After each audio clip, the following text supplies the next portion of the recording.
अच्छा, आपको एक बात अजीब नहीं लगती? जब हिंदुस्तान के ज्यादातर राज्य, खासतौर से ये मध्य और उत्तर पट्टी के राज्य बारिश की एक एक बूंद के लिए तरस रहे हैं, तो वहीं पर हिंदुस्तान का एक ऐसा भी राज्य है जहां भीषण बारिश, भीषण बाढ़, यूं कहा जाए कि वो राज्य डूब चुका है। आप समझ गए होंगे मैं किस राज्य की बात कर रहा हूं। मैं असम की बात कर रहा हूं। आपको जानकर के हैरत होगी कि मध्य और उत्तर पट्टी के राज्यों में जब जब सूखे के आसार होते हैं, तब तब असम में भीषण बारिश होती है और वहां पर बाढ़ आती है। तो आखिर ये कौन सा लॉजिक है?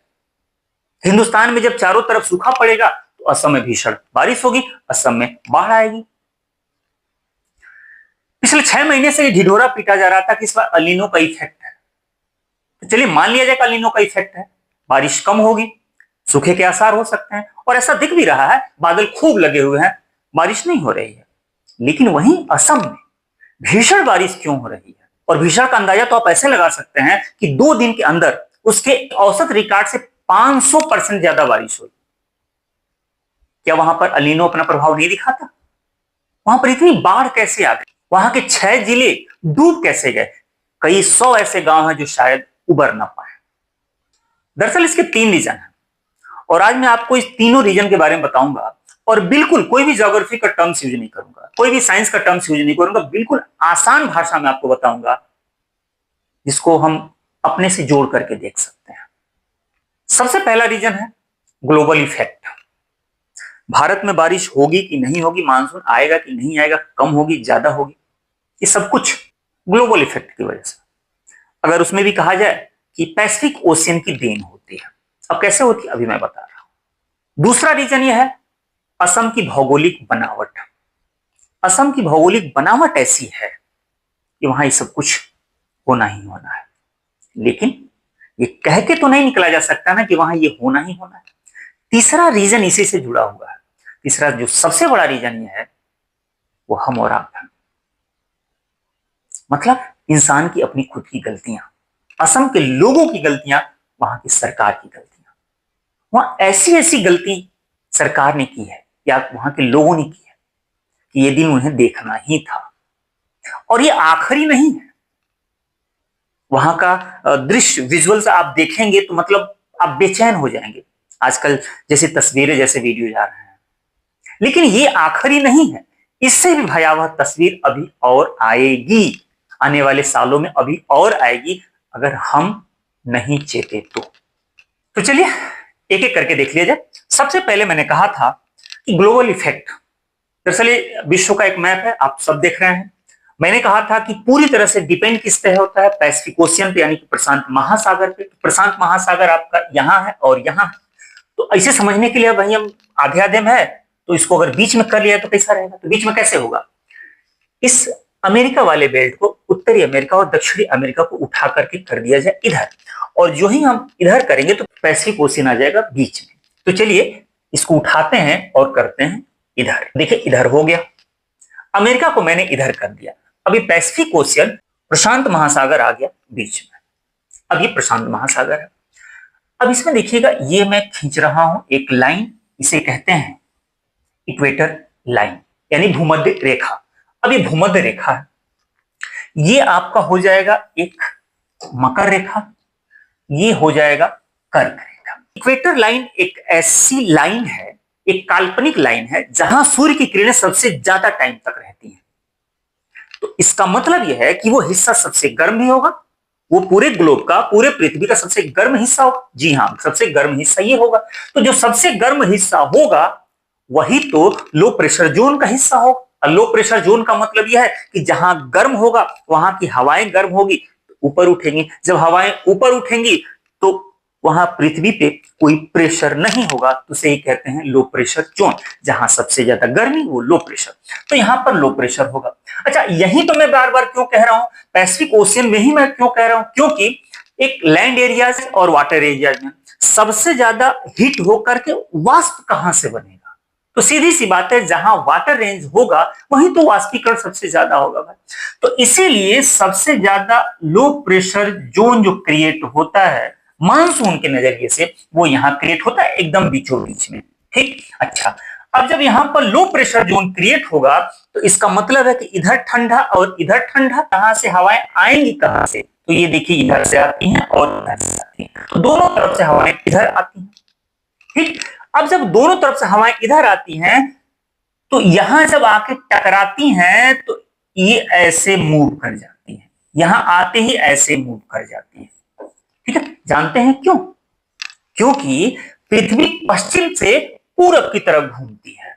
जब पृथ्वी पश्चिम से पूरब घूमेगी तो हवाएं यहां पर इस डायरेक्शन में अपने आप मूव कर जाएंगी। कैसे? आप लोग बाइक चलाते होंगे तो बाइक आप आगे लेकर के जाते होंगे तो हवा से आपका बाल पीछे की तरफ उड़ता है कि नहीं?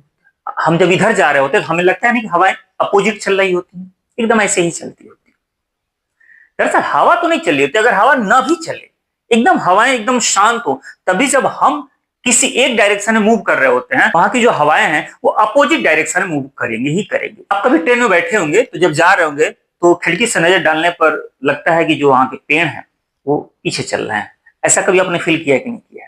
ऐसा जरा कमेंट करके बताइए कि पहली बार जब आपने ये चीज देखा कि ट्रेन में बैठे हो सारे पेड़ पीछे जा रहे तो कैसा लगा था? पहली बार कब आपने फील किया था? कमेंट करके जरूर बताइएगा। खैर आइए, तो हवाएं इस तरफ मूव कर जाती और जब ये हवाएं इधर मूव करेंगी, इसको पुश कर करके धक्का दे दे करके वो यहां ला देती हैं। अब जब यहां ला देती हैं तो ये स्थल से, लैंड रेंज से ये टकरा करके यहीं पर रुक जाती हैं। अब रुक जाती हैं तो ये जो हवाओं का जो रुख था वो यहां से टकरा करके, स्थल से टकरा करके ये इधर मूव कर गया और ये वाला हिस्सा टकरा करके इधर मूव कर गया। ये नॉर्मल कंडीशन ऐसे बनती है। अब जब यहां पर लो प्रेशर जोन क्रिएट हुआ तो यहां हवाएं ऊपर उठेंगी और जब ऊपर उठेंगी तो बादल बनेगा और बादल बनेगा तो बारिश होगी। ये नॉर्मल कंडीशन है और इसी में अपना इंडिया भी आता है। बात समझ में आ गई? चलिए अब देखा जाए, एक अल नीनो और एक ला नीना। तो ला नीना क्या है कि ये जो हवाओं का ये रुख था इसी डायरेक्शन में, इसकी स्पीड बहुत तेज हो जाए, जिस स्पीड से चल रही थी उससे वो ज्यादा स्पीड से चलने लगे। और ये होता है साल 2 साल के बाद से ऐसा देखने को मिलता है कि जिस स्पीड से चल रही थी उससे ज्यादा तेजी से वो चलनी शुरू कर दी। तो जो लो प्रेशर जोन यहां क्रिएट हुआ था उसको और धक्का दे करके वो इनमें लाके उलझा देती है, यहां तक ये इंडोनेशिया के इस पार तक वो धक्का देके कर देती है। ठीक, और यहां पर हवाओं के उठने की जो स्पीड है ऊपर उठने की वो और तेज हो जाती है, खूब तेजी से हवाएं ऊपर उठने लगती हैं। भाई जितनी तेजी से चलेंगे यहां पर लो प्रेशर जोन में आकर उतनी ही तेजी से ऊपर जाएंगे। तो अब पहले से ज्यादा तेजी से ऊपर जा रही हैं तो पहले से ज्यादा बादल बनेगा और जितना ज्यादा बादल बनेगा उतनी ही ज्यादा बारिश होगी। तो कुल मिला के कहने का मतलब यह है कि ला नीना इसे कहते हैं, इसे कहते हैं ला नीना। तो ये ला नीना की कंडीशन है। ला नीना में भारत में सबसे ज्यादा बारिश होती है, लेकिन यही साल 2 साल के बाद ये बहुत तेजी से ऊपर उठने लगेंगी, इतनी तेजी से ऊपर उठेंगी कि फिर ये वाला हिस्सा, अच्छा देखिए पानी है ना, आप लोग अगर आप में से कोई नदी में नहाए होंगे या नदी तालाब में कभी गए होंगे गर्मी के महीने में, तो ऊपर का हिस्सा तो गर्म होता है लेकिन अंदर का हिस्सा ठंडा होता है। कभी आपने फील किया?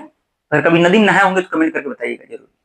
तो होता यही है कि यहाँ का ऊपर का जो लेयर है पानी का ये बहुत तेजी से ऊपर आ जाएगा तो नीचे का लेयर अब ऊपर आने लगेगा।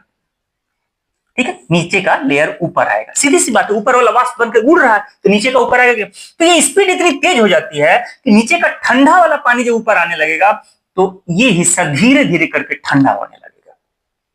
अब जब ये हिस्सा धीरे धीरे ठंडा होने लगेगा तो लो प्रेशर जोन फिर वापस इधर खिसकने लगेगा और एक टाइम आएगा कि यहां फिर वापस सेंटर में आ जाएगा। और जब वापस सेंटर में आ जाएगा तो फिर ये और बेचारा मजबूत हो जाएगा और इसको ठेल करके फिर यहां ला देगा, धक्का देकर के कहां ला देगा? यहां ला देगा। खैर, और ये चैन है, एक सर्किल है, चलता रहता है, एक बार यहां, एक बार यहां, एक बार यहां, एक बार यहां। खैर आइए, अब जब वापस इधर जाता है तो इसे कहते हैं अल नीनो। इसे क्या कहते हैं? El Nino. तो अल नीनो में क्या होगा कि जो लो प्रेशर जोन यहां बना था अब वो लो प्रेशर जोन यहां या यहां बन जाएगा। तो जब यहां या यहां बनेगा तो यहां तो बना नहीं, जब यहां नहीं बना तो यहां बारिश नहीं होगी, सीधी सी बात है। अब हवाएं यहां ऊपर उठ रही है ना, तो जब यहां हवाएं ऊपर उठ रही है तो बारिश यहां होगी, यहां हवाएं ऊपर उठ रही होंगी तो बारिश यहां होगी, यहां तो होगी नहीं। इतनी बात क्लियर होगी ना। अब आप हमसे पूछेंगे कि सर इसका असम से क्या लेना देना है। ये तो पूरे इंडिया लेवल पे तो समझ में बता रही है, आपने जो बताया कि अल नीनो या ला नीनो, पर इंडिया में बारिश हो रही है कि नहीं हो रही समझ में आ रहा, इसका असम से क्या लेना देना है, तो चलिए वो भी समझ लीजिए। अब जब मैंने बताया कि ये लो प्रेशर जोन यहां क्रिएट होगा इंडोनेशिया के पास, तो इंडिया में होगी बारिश, होगी ना। अब ये जो हवाएं हैं वो इधर, मैंने बताया था कि इधर मूव करती हैं और इधर मूव करती हैं, तो जून के महीने में कर्क रेखा पर सूर्य आ चुका होता है। अब पर्टिकुलर इंडिया के नजरिए से जरा समझिएगा, सूर्य यहां होता है कर्क रेखा पर जून के महीने में, तो लो प्रेशर जोन यहां, मैं पर्टिकुलर इंडिया के संदर्भ में बात कर रहा हूं। अब लो प्रेशर जोन यहां क्रिएट हो रहा है, तो ये हवाएं इधर ऐसे ऐसे धक्का देंगी, तो यहां पर जब ऊपर जाएंगी बारिश होगी। ये नॉर्मल ईयर की बात है। लेकिन एक बात बताइए, ये लो प्रेशर जोन मैंने कहा था कि जब अल नीनो का इफेक्ट आएगा वापस इस डायरेक्शन में चलने लगेंगी, तो जब इस डायरेक्शन में चलने लगेंगी तो फिर यहां पर हाई प्रेशर जोन क्रिएट हो रहा है ना धीरे धीरे। जब लो प्रेशर जोन इधर जा रहा है तो यहां पर हाई प्रेशर जोन क्रिएट हो रहा है कि नहीं हो रहा, एकदम हो रहा है। और हाई प्रेशर जोन का मतलब क्या है, यहां हवाएं नीचे बैठेंगी, मतलब यह है कि पूरा का पूरा एरिया ये हो रहा है ठंडा, तो ये हो रहा है ठंडा, तो ऊपर से हवाएं यहां बैठ रही हैं, तो जब ये ठंडा हो रहा है यहीं से पानी कुछ इधर मूव कर रहा है, कुछ इधर मूव करेगा, कुछ इधर मूव करेगा, कुछ इधर मूव करेगा, करेगा मूव, ठीक। अब फिर वापस थोड़ा यहां आइए, नॉर्मल ईयर में जहां पर ये बारिश होती है इंडिया में, इस बेल्ट को कहते हैं मानसून ट्रफ। इसे क्या कहते हैं, मानसून ट्रफ। और मानसून ट्रफ बनता कहां से कहां तक है, ये मध्य भारत से लेकर के उत्तर भारत और ये असम मेघालय, ये पूरा बेल्ट पकड़े जहां बारिश होती है मानसून में, इसे कहते हैं मानसून ट्रफ। ये नॉर्मल ईयर की बात है। लेकिन जब ये कंडीशन बनेगी, ये ठंडा पानी का मूवमेंट ऐसे हो रहा होगा, ऐसे हो रहा होगा, जब अल नीनो का इफेक्ट होगा, जब यहां बारिश नहीं होगी। तो कैसे नहीं होती है बारिश, वही था।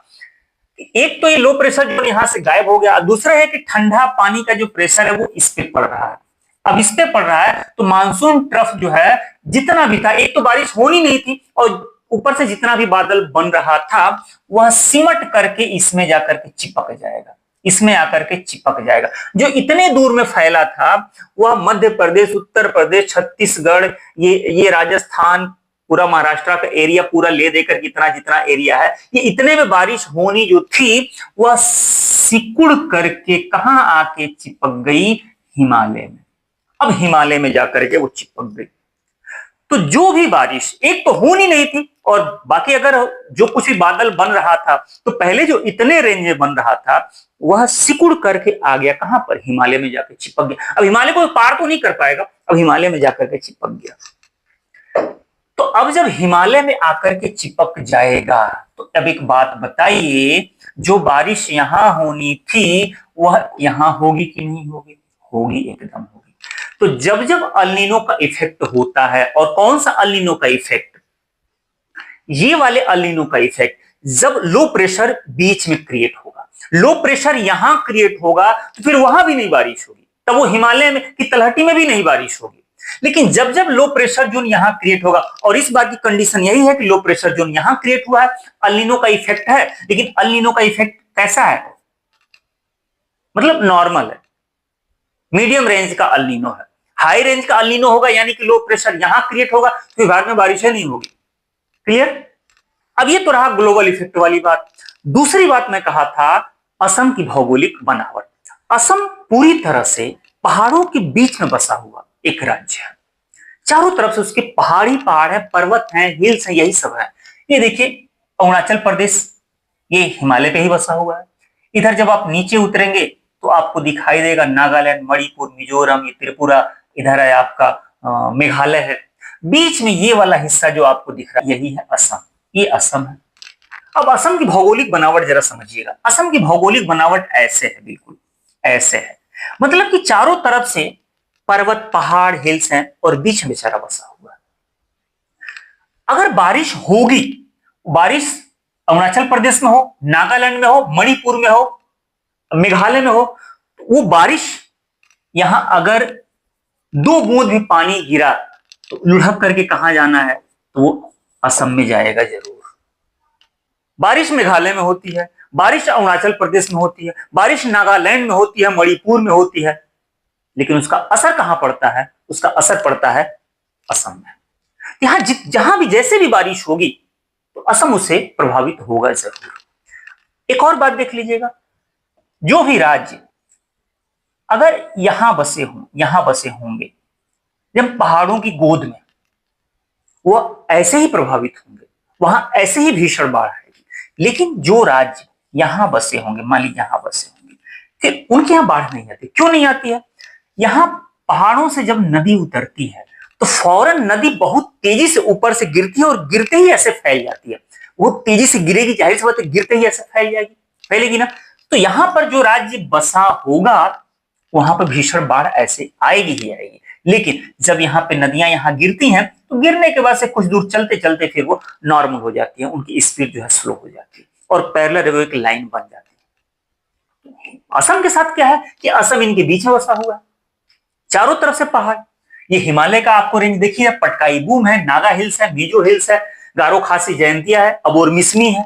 वहां पे जितनी भी बारिश हो रही है वो जा कहां रही है? असम में जा रही है। असम चूंकि ब्रह्मपुत्र का मैदान है, अब ब्रह्मपुत्र नदी के बारे में आप जानते होंगे कि वह भारत की सबसे बड़ी नदी, भारत की सबसे चौड़ी नदी, तो अपने आप में सबसे बड़ी, अपने आप में सबसे चौड़ी है।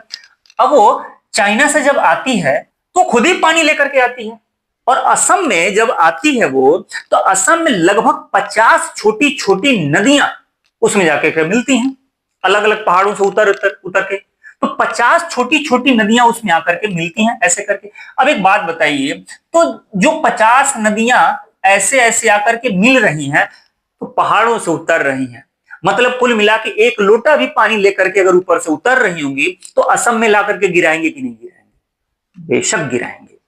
तो असम में हर साल बाढ़ आना तय है, कम या ज्यादा। तो ये तो प्रकृति का दस्तूर है। लेकिन अगर हम ऐसे ही कह के निकल जाएं कि ये तो होना ही है, तो ये हमारी गलती है। अब तीसरे पॉइंट पे आते हैं जो हमारी और आपकी गलतियां। अब ये असम की बनावट मैंने बताया है, ये देखिए पूरा अरुणाचल प्रदेश पहाड़ों से बना हुआ है, ये नागालैंड मणिपुर सब कुछ है, मेघालय है, बीच में असम बसा हुआ है। अब यहां पर जो भी पहाड़ है, अब यहां पर काट काट के हमने कर लिया चाय की खेती। जितने भी जंगल थे उसको काट दिया। अब जंगल, पेड़ की बात नहीं कर रहा हूं, आजकल की सरकारें करती क्या है, जंगल काट देती हैं, कहती हैं पेड़ लगाओ। मिट्टी को मजबूत बनाए रखने का काम कौन करता है? जंगल करता है। जंगल, पेड़ नहीं। एक पेड़ की औकात इतने में है, सीधी सी बात है। एक पेड़ की जड़ें कितने मिट्टी को पकड़ पाएंगी भाई? और एक पेड़ जब बाढ़ आती है तो एक पेड़ ऐसे ही उखड़ जाता है, पर अकेला क्या कर सकता है? लेकिन वहीं जब कई पेड़ आपस में होते हैं तो उनकी जड़ें एक दूसरे को पकड़ी रहती हैं, जकड़ी रहती हैं, तो अपने भी मजबूती के साथ खड़े रहते हैं और मिट्टियों को भी वो बांधे रहते हैं। तो यहां के लोगों ने क्या किया है कि पेड़ों को काट करके चाय पी गए। तो सीधी सी बात है कि जब बारिश होगी तो मिट्टी का कटान होगा कि नहीं होगा? होगा। अच्छा, अब मिट्टी बह करके कहां आती है? ब्रह्मपुत्र नदी में आती है। अब ब्रह्मपुत्र नदी में, जिसको हम लोग गाद कहते हैं, गाद, अब ब्रह्मपुत्र नदी, ब्रह्मपुत्र के साथ साथ जो भी 50 छोटी बड़ी नदियां हैं, अब उनमें गाद भर गया है। अब बताइए, पानी को तो हम खत्म नहीं कर सकते हैं, पानी का लेयर इतना था, अब उसमें क्या किए, एक टाली मिट्टी डाल दिए। अब एक टाली मिट्टी डाल दी तो अब पानी जब आएगा तो अब एक टाली मिट्टी के ऊपर आएगा पानी ना, तो नदी हम भरते जा रहे हैं। तो हाँ देखिए, ये एक छोटी सी चीज है जहां पर बहुत लोगों का दिमाग जा नहीं पाता है। जब आप मिट्टी डाल देंगे तो नदी है वो ऐसा नहीं है कि घर की कोई नाली नहीं है कि मिट्टी डाल दोगे तो पूरा वो पानी होनी साफ हो जाएगा। ना ना ना ना, वहां पर मिट्टी आपने जब भर दिया मिट्टी से, अब जब पानी आएगा तो उसके ऊपर आएगा ना वो। तो जब नदियां भरती जा रही हैं तो अब जब पानी आ रहा है तो सीधे अब कहां जा रहा है? गांव में जा रहा है। गांव, जिले, शहर सब डूबेंगे कि नहीं डूबेंगे? हम लोग इतने मॉडर्न होते चले जा रहे हैं कि कुदरत से या प्रकृति से छेड़छाड़ तो कर रहे हैं। हमारी तो आदत पड़ चुकी है। पेड़ लगातार काटे जा रहे हैं। मैं जब जब वीडियो बनाता तो मैं कहता हूं कि पहाड़ों में जो लोग रह रहे हैं उन्हें ज्यादा अलर्ट होने की जरूरत है, इसलिए कि कुदरत वाकई वहां ही बसती है। मैदान वाले तो ये तो बन गए हैं, वो साइंटिस्ट बन चुके हैं, ये तो खैर प्रकृति से छेड़छाड़ करने की इनको आदत पड़ चुकी है। लेकिन पहाड़ों के जो लोग हैं, पहाड़ों के लोगों को ज्यादा अलर्ट होना पड़ता है। अब वहां की सरकार ने गलती क्या किया? सरकार के द्वारा जो गलती ये की जा रही है, नए बांध सरकार तो बना रही है लेकिन पुराने बांधों की मरम्मत नहीं करा रही। हो सकता है उसका कुछ पॉलिटिकल रीजन कि भाई पिछली सरकारों का था तो हम क्यों कराएं नया। तो नए बांध इस सरकार ने बनाए जरूर है लेकिन पुराने बांधों का मरम्मत सरकार ने नहीं कराया। ये सरकार की सबसे बड़ी गलती है। तो सरकार को दोनों लेवल पे काम करना है। असम एक ऐसा राज्य जहां बाढ़ आनी ही आनी है। अगर अब से भी सरकार नहीं चेती, वहां के लोग नहीं चेते, पेड़ों की कटाई जारी रही, बांधों का निर्माण नहीं हुआ, पुराने बांधों को दुरुस्त नहीं कराया गया, इससे भीषण बाढ़ आएगी ही आएगी। अगर आप असम से मेरा वीडियो देख रहे होंगे तो जरूर बताइएगा कि वहां के हालात क्या हैं और आप लोग किस कंडीशन में हैं। बाकी आज की पूरी बात आपको कैसी लगी?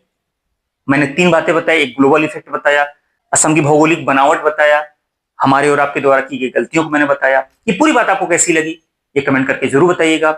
मिलते हैं ऐसे मजेदार टॉपिक के साथ, वीडियो के साथ। तब तक आप अपना ख्याल रखिए।